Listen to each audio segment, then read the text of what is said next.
Harnessing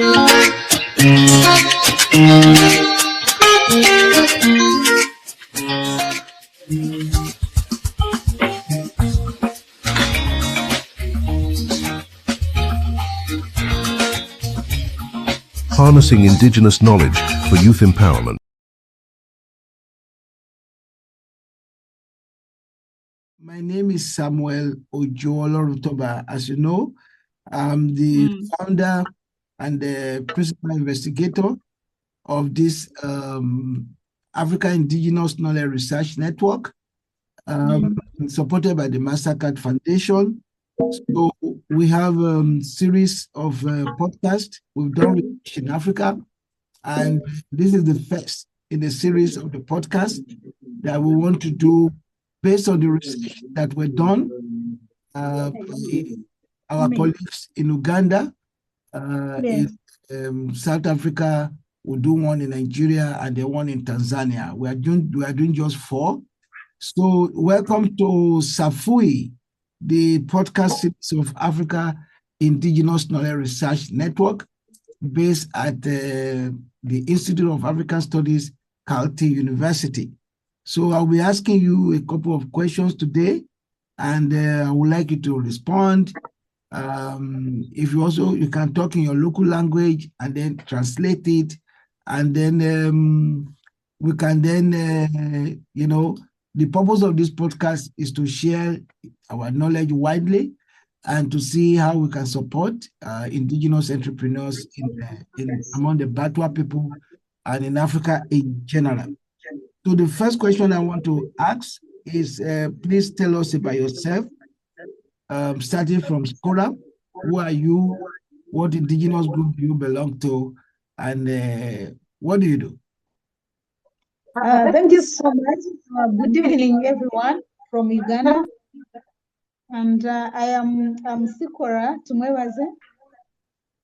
And I am a Mutwa from the Batwa settlement in southwestern Uganda. Let's have just one. Let's have just one. I'm grateful to be here this evening. And I work as a woman rights defender. And I also visit the community platforms in Uganda. And I was, by God's grace, I was given a chance to be a research assistant being done by the Catholic University of Canada. And I'm doing it under Power University. So I'm grateful to be part of this talk this evening. And I hope that it will be a good one from both from this side of Uganda and those across. Thanks so much. And my fellow Mutwa from Soro, and she can introduce her also. Thank you so much. Marks Uganda from Batwa community in Soro district. What it's an organization for Batwa. It's a United Organization for Batwa Development in Uganda, and I work as education officer, but I'm also assistant research in ICRIN project. Thank you. Okay. Yes, Professor Mary. Okay. Good evening, ladies and the Prof.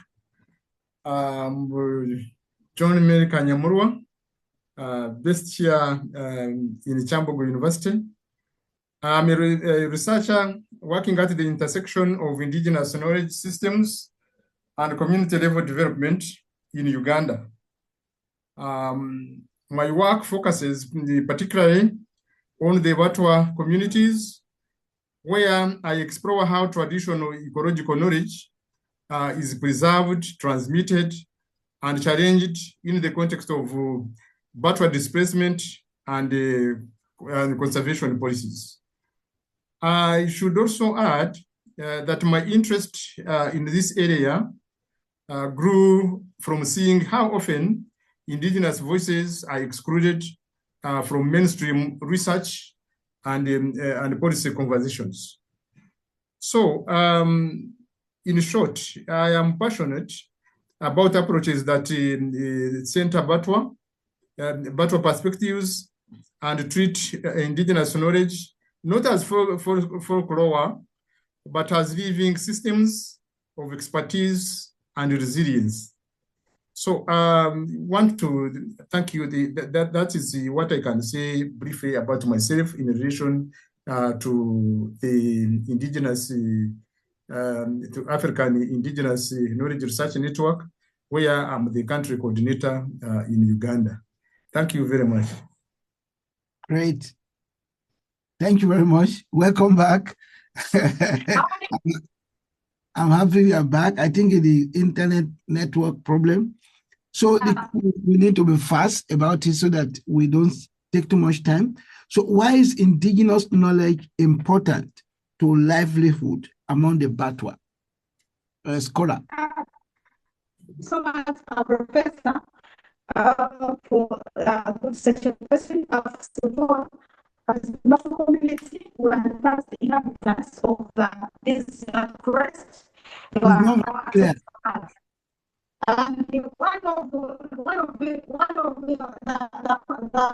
is it helps us to preserve our culture and the community and be able to identify ourselves.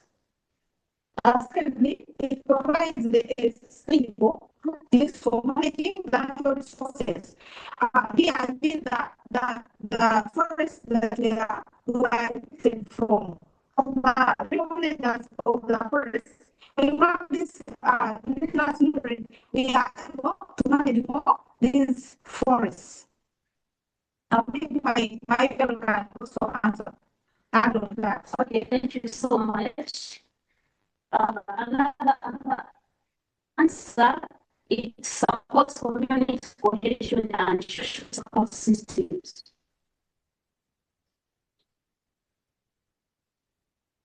Okay. Well, thank you very much. I'm barely hearing you.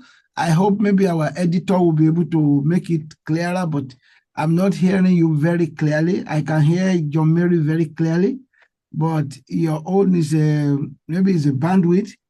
All right. What are the various ways Yes. What are the various ways indigenous knowledge can be used to support livelihood among the Batwa? How can we use indigenous knowledge to support livelihood, living, to reduce poverty, and all of that, to enhance quality health? How can we use indigenous knowledge for that? Yeah, thank you so much, Professor. I think we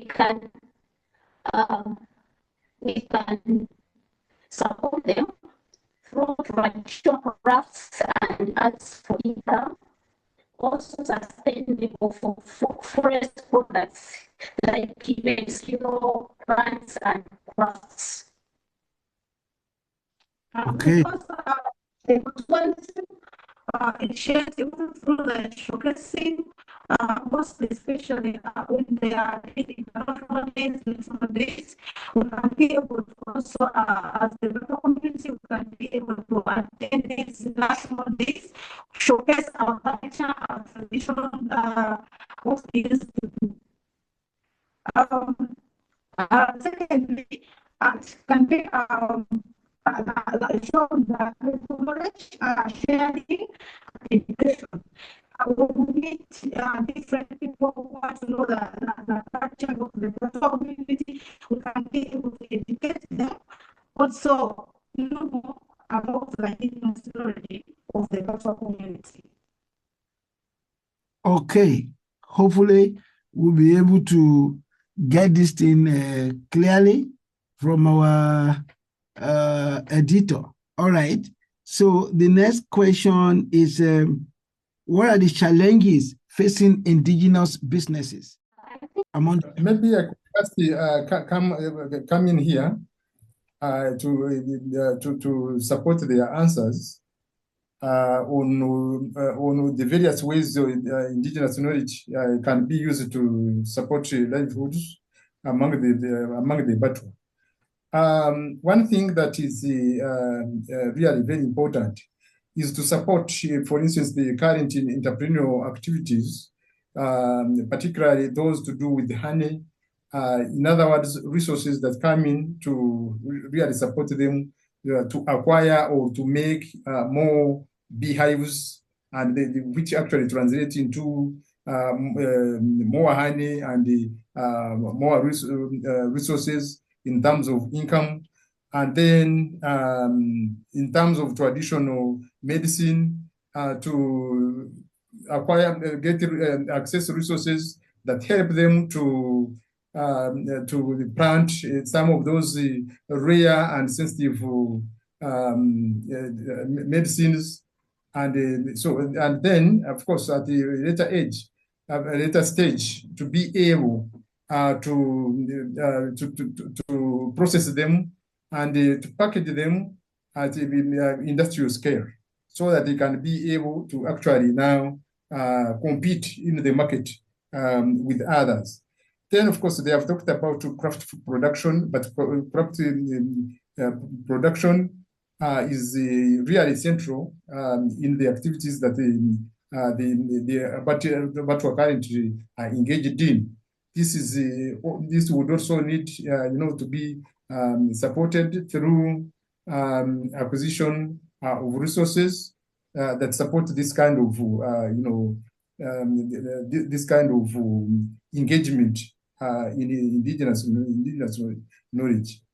Then conservation work, this might mean really training young people, boys and girls, to work as towards the guides, because it is a big activity in the area, but where you don't have many of these Batwa involved, since they actually lack the knowledge to be involved in this area.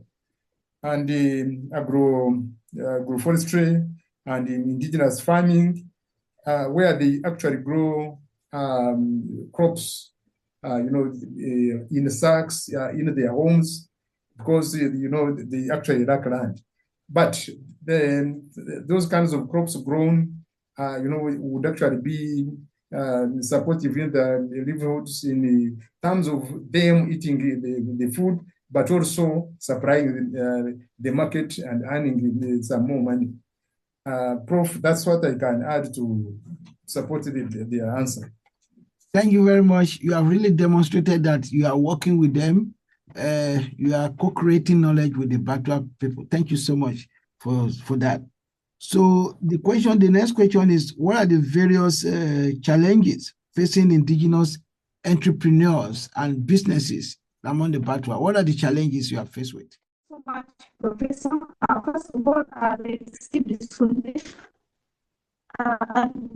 which had so come in the places of the indigenous people.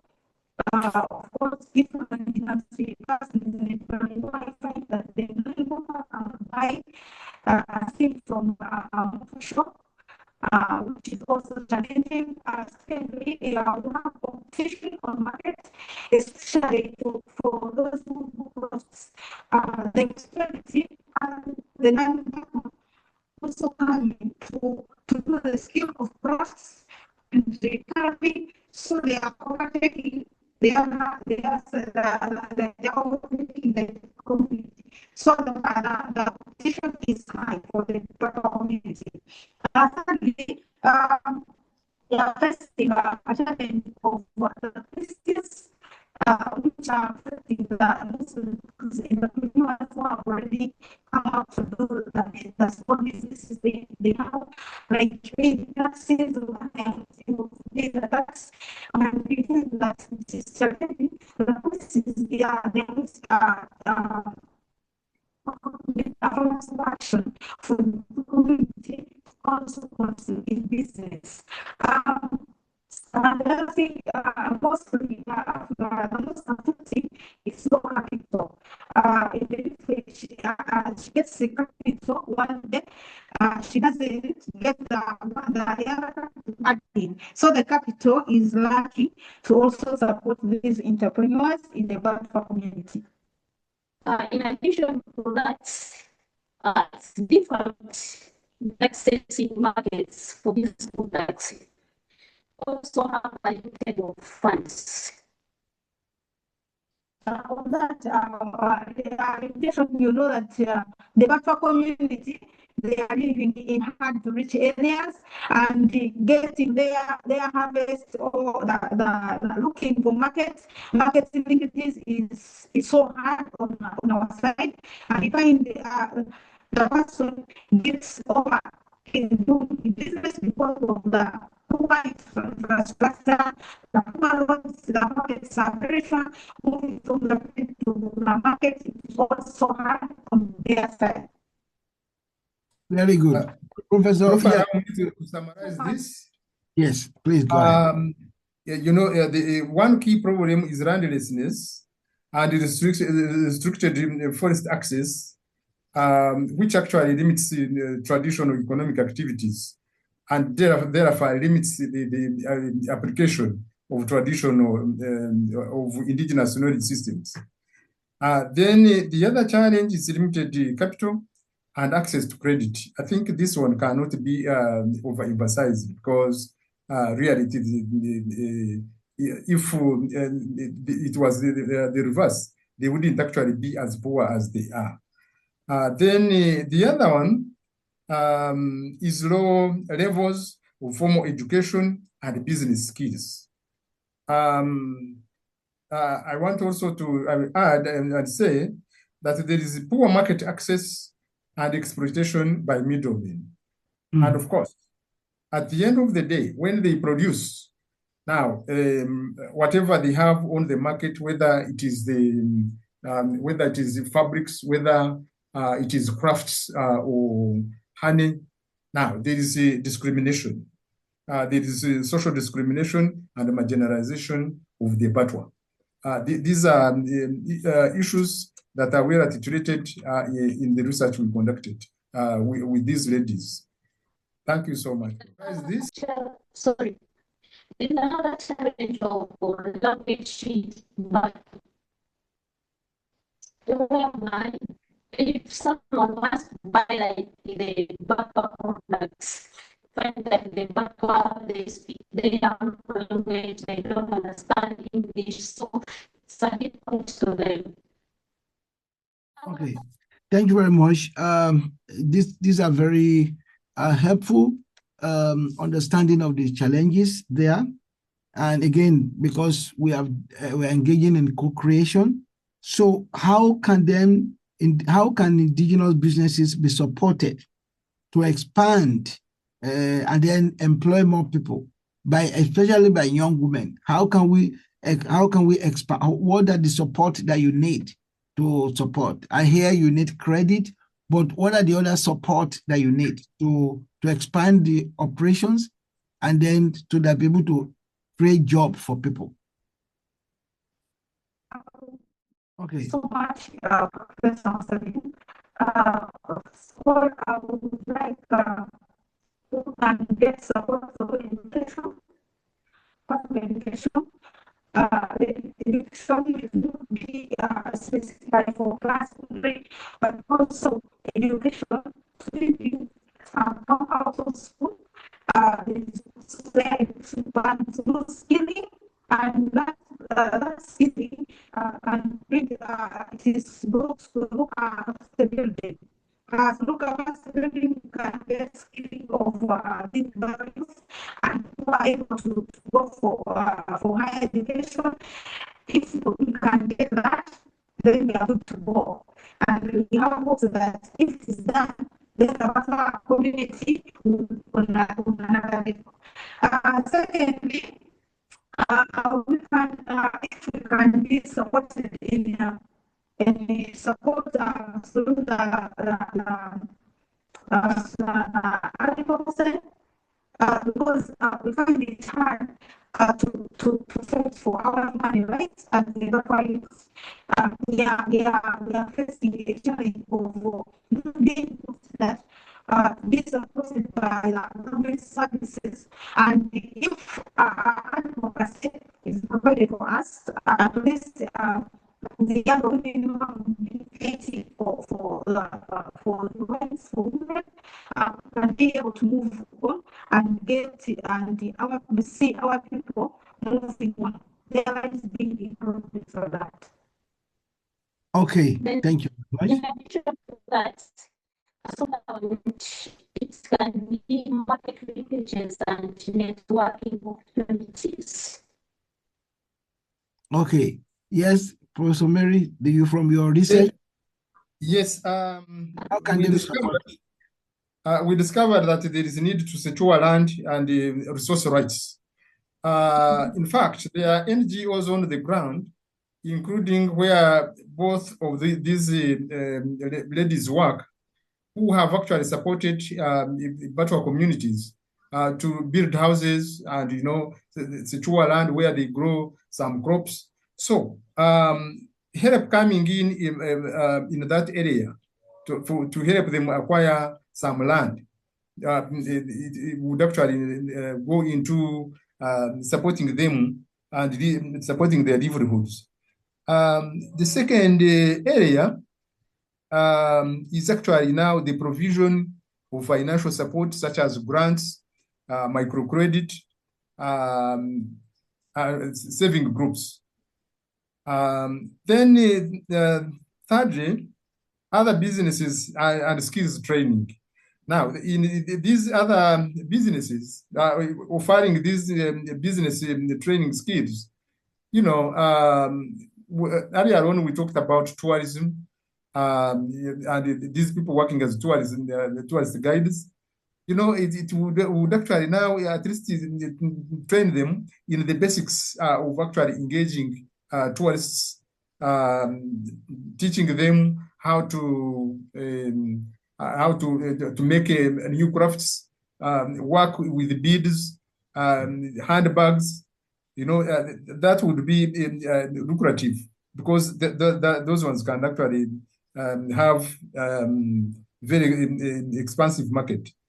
Then the other one would be to improve market linkages and fair trade partnerships. And of course, this one might also mean that the products of the Batwa reach the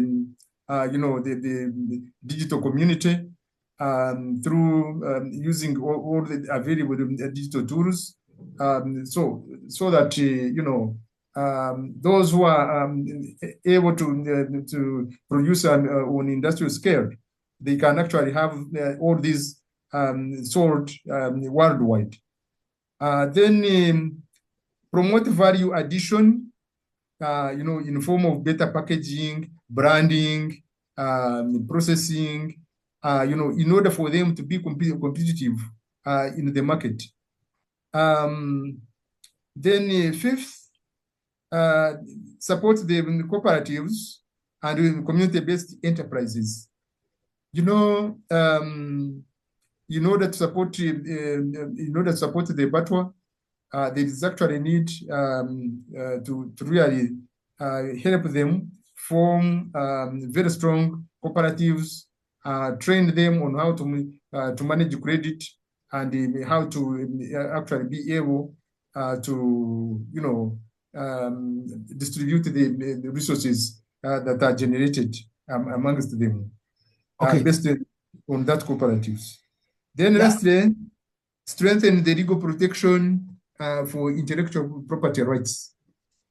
Okay, Prof, I want to stop there. I can't extend my time.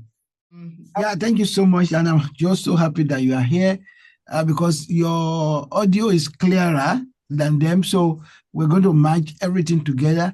One thing I also see as an opportunity from what you have done before, from your project, is ecotourism and song, music.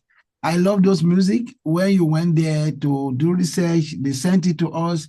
So my thinking is, are you able to, to compose more of those songs with the elders, with the young people, so that we can, like Professor John Mary said, we can then put them on digital platforms like Spotify, where then the money comes to the community. And then we don't know how many people will look at it, but we are going to promote it. And then the money can come to you. And I'm happy that the research team, they bought drums for your people.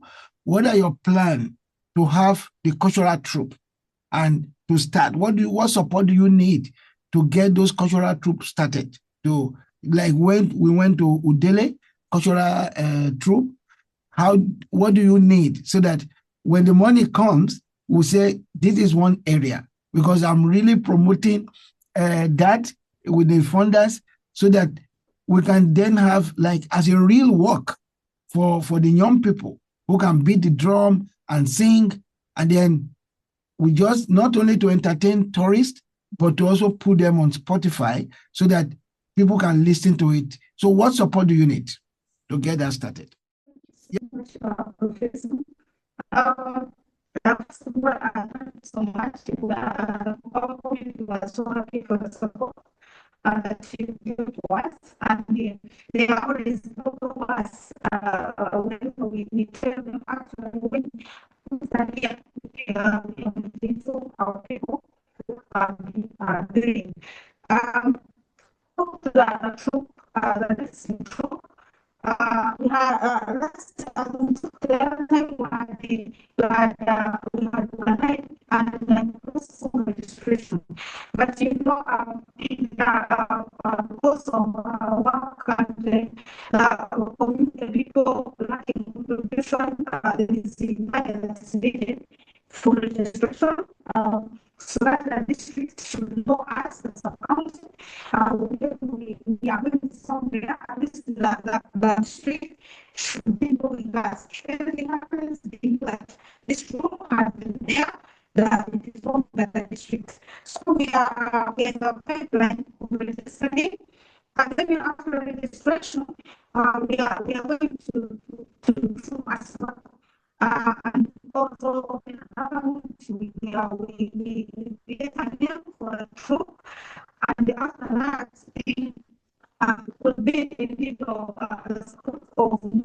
more instrumental material to be able to record to the songs, to be able to record the dances that are different, they're not the same. Then from there, we are putting the support in that and be able to go on.